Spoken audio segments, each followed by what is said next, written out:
درود پاک پڑھنے کے بے شمار فضائل و برکات ہیں۔ سرکار دو عالم علیہ الصلوۃ والسلام کی ذات وہ ہے کہ جن پر درود پڑھنا اتنی ساری برکتیں لاتا ہے کہ کبھی کبھی تو عقل حیران ہو جاتی ہے کہ وظیفہ ایک ہے، کام تھوڑا ہے، مگر برکت کتنی زیادہ ہے، ثواب کتنا زیادہ ہے، انعام کتنا زیادہ ہے۔ دنیا کا دستور ہے کہ آپ کام تھوڑا کریں گے تو پیسے تھوڑے ملیں گے، کام زیادہ کریں گے تو پیسے زیادہ ملیں گے، مگر میری رب کی رحمت کے دستور نرالے ہیں۔ اللہ کی رحمت بندے پر ایسا برسنا چاہتی ہے کہ تھوڑا کام کرو، اللہ کی رحمت کی برسات پھر بھی شروع ہو جاتی ہے۔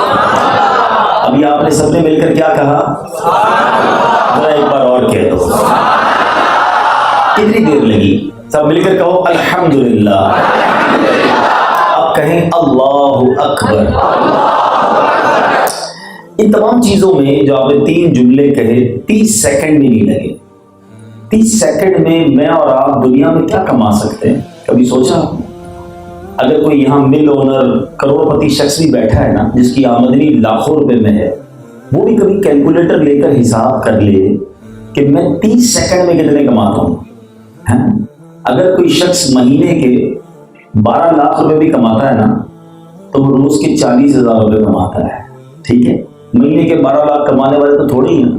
40,000 روپے جو روز کماتا ہے نا 24 گھنٹے میں، 1200 روپے کا کوئی گھنٹہ کماتا ہے تو 60 منٹ کا مطلب یہ ہوا کہ وہ 1 منٹ میں 20 روپے کماتا ہے اور آدھی منٹ میں 10 روپے کماتا ہے۔ مہینے کے 12 لاکھ کمانے والا بھی 30 سیکنڈ میں کتنے کماتا ہے؟ 10 روپے۔ حالانکہ وہ تو بہت بڑا آدمی ہوا ہے جو 12 لاکھ کماتا ہے۔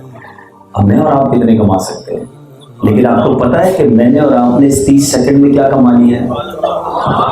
ہم سارے مل جائیں نا، جتنے بھی بھائی بیٹھے، سارے اپنی ساری زندگی کی کمائی جمع کرتے ہیں، جتنے پیسے ہمارے پاس پلاٹ ہے، بینک میں ہے، سب جمع کر لو، اور سب پیسے ملا کر کوئی ہے جو مجھے ان سارے پیسوں کے بدلے جنت میں ایک درخت دلوا دے؟ Nobody have power to buy a tree in heaven۔ کائنات میں کسی شخص کے پاس یہ پاور نہیں ہے کہ وہ جنت میں درخت خرید سکے، مگر میرے نبی کے سچے وعدے ہیں، جو ایک بار سبحان اللہ کہے اللہ جنت میں درخت لگا دیتا،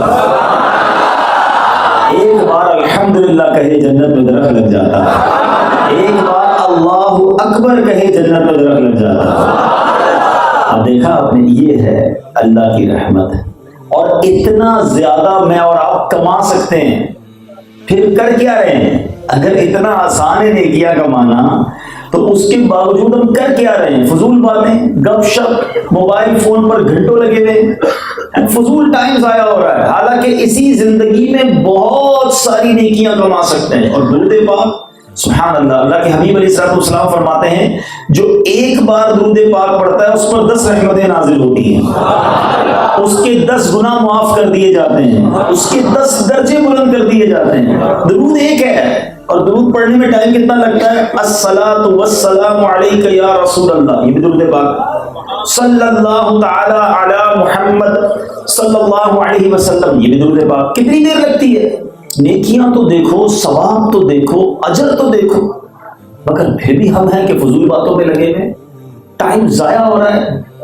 مثال دیتا ہوں، آج پورے دن میں، باقی چھوڑ دے پرانی زندگی، آج صبح سے لے کر رات ہو گئی، اپنے اپنے سے سوال کر لیں کتنی بار اللہ کا نام لیا، کتنی بار زبان نے ذکر الہی کیا، اور کتنی بار میں نے درود پاک پڑھا۔ اتنا بڑا دن گزر گیا، میں نے کتنی بار اپنے رب کو یاد کیا، حالانکہ میں چاہتا تو لاکھوں کروڑوں نیکیاں روزانہ کما سکتا ہوں، مگر ہم ہیں اور ہماری فضول باتیں ہیں اور موبائل فون ہے۔ ایسا نہ کریں۔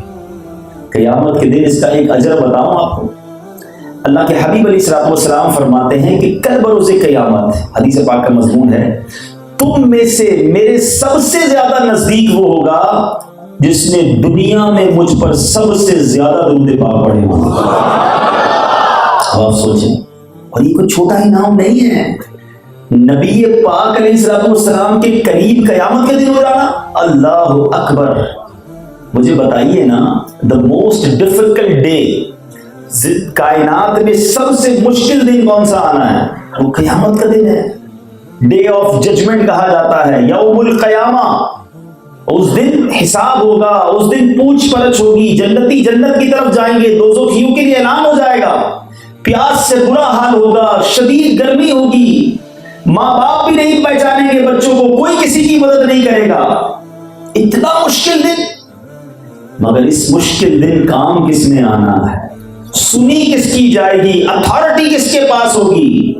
یعنی آپ سوچئے اس دن رب کے غضب کا اور اس دن شدت کا عالم یہ ہوگا کہ انبیاء کے پاس جب امتی دنیا بھر کے لوگ جائیں گے نا، بڑے بڑے انبیاء کے پاس، نبیوں کے پاس، وہ کہیں گے اذهبوا الی غیری، کسی اور کے پاس جاؤ، آج ہم تمہاری کوئی مدد نہیں کر سکتے، آج اللہ نے ایسا غضب فرمایا پہلے کبھی نہیں فرمایا۔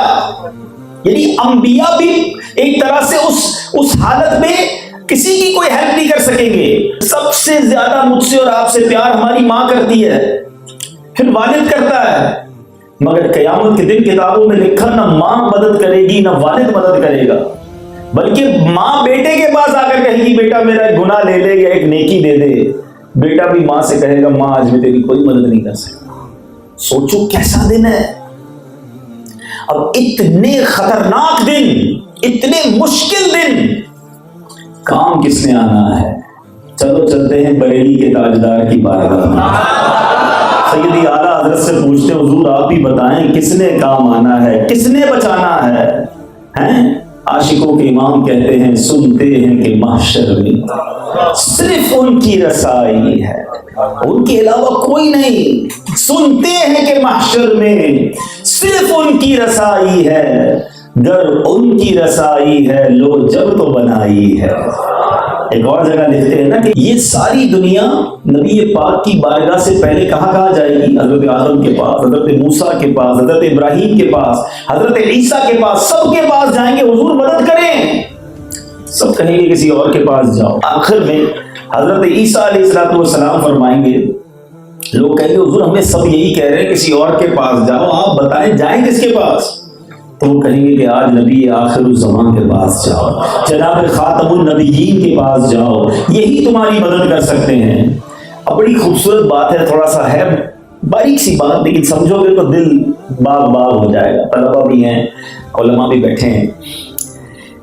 علماء کہتے ہیں یہ باتیں تو کتابوں میں لکھی ہیں کہ بھائی پہلے حضرت آدم کے پاس جائیں گے، پھر حضرت ابراہیم، حضرت نوح علیہ السلام، حضرت عیسیٰ، پھر نبی پاک گھومتے گھومتے پہنچیں گے۔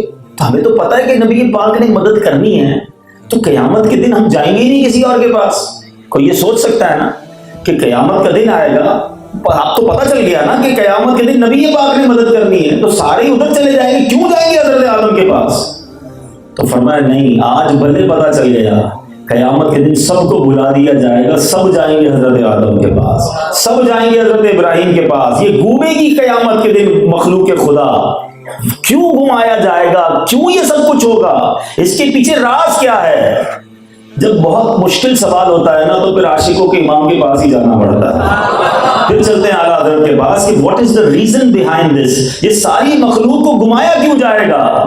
اعلیٰ حضرت فرماتے ہیں خلیل و نجی، مسیح و صفی، سبھی سے کہیں بھی بنی، سب جگہ گئے بات بنی نہیں بنی۔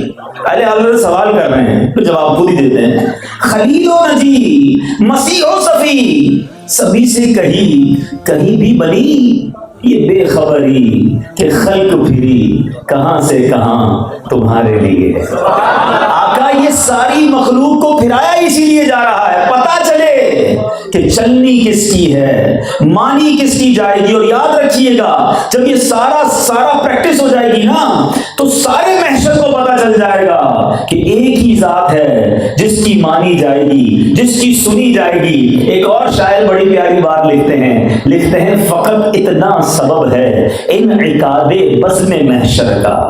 یہ ساری بزم محشر سجائی کیوں جا رہی ہے؟ اس کا ایک ہی ریزن ہے، عشق کی بات ہے۔ کہتے فقط اتنا سبب ہے انعقاد بزم محشر کا، آقا تمہاری شان محبوبی دکھائی جانے والی ہے، سب کو بتانا ہے ہے کہ میرے محبوب کا مرتبہ کیا ہے، تو اس دن پتہ کیا ہوگا، جو غیر مسلم ہیں، جو نبی پاک کو نہیں ماننے والے، آقا کی شان کو اقرار نہ کرنے والے، وہ بھی سارے مان جائیں گے، سب کے سامنے کلیئر ہو جائے گا کہ یہی رسول پاک ہیں، یہ اللہ کے حبیب ہیں، ان کے ماننے والوں کی خیر ہونی ہے۔ تو قیامت کے دن تو سب نے مان جانا ہے، مگر ادھر کا ماننا کام نہ آئے گا۔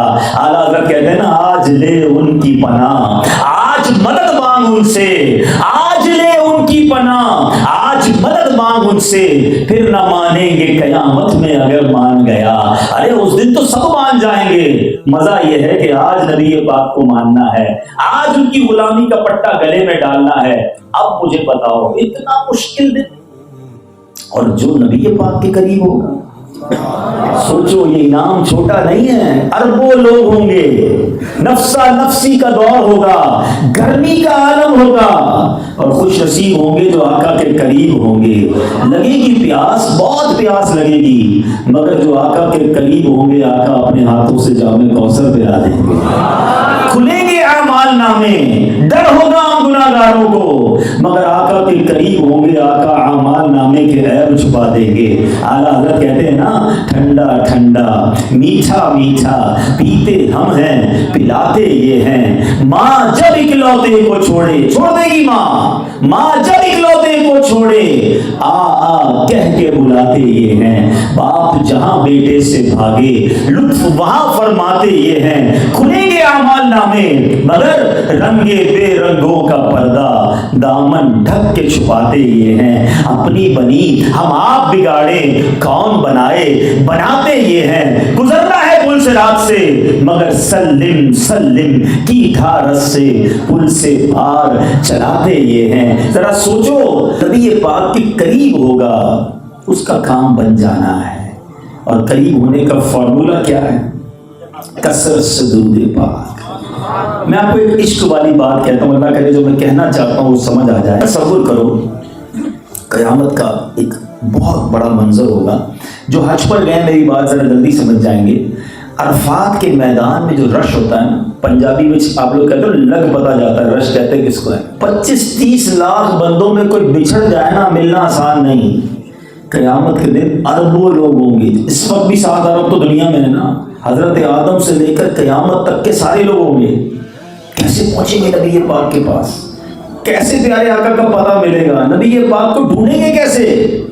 اللہ اکبر۔ اب یہ تصور کرو کہ میں جتنے درود پڑھتا ہوں نا، جتنے درود پڑھتا ہوں اتنے قدم نبی پاک کے قریب ہوتا جاتا ہوں۔ تصور جماؤ میں دور کھڑا ہوں اور درود پڑھ رہا ہوں، اور ہر درود پر ایک قدم آقا کے قریب ہوتا جا رہا ہوں۔ پھر درود پڑھنے کا لطف بہت آئے گا، پھر جی چاہے گا میں اور پڑھ لوں، نبی پاک کے اور قریب ہو جاؤں، کیونکہ آقا نے فرمایا تم میں سے میرے سب سے زیادہ نزدیک قیامت کے دن وہ ہوگا جس نے دنیا میں مجھ پر سب سے زیادہ درود پڑھے گا۔ اب کرنی ہے فضول باتیں ہیں، بے حیائی والی باتیں، گھنٹوں فون پہ لگے رہتے، دوست بیٹھے چائے پر تو بیٹھے ہی رہ گئے۔ نہ کریں ایسا، اتنی سی زندگی ہے، پتہ نہیں کب سانسیں ختم ہو جائیں۔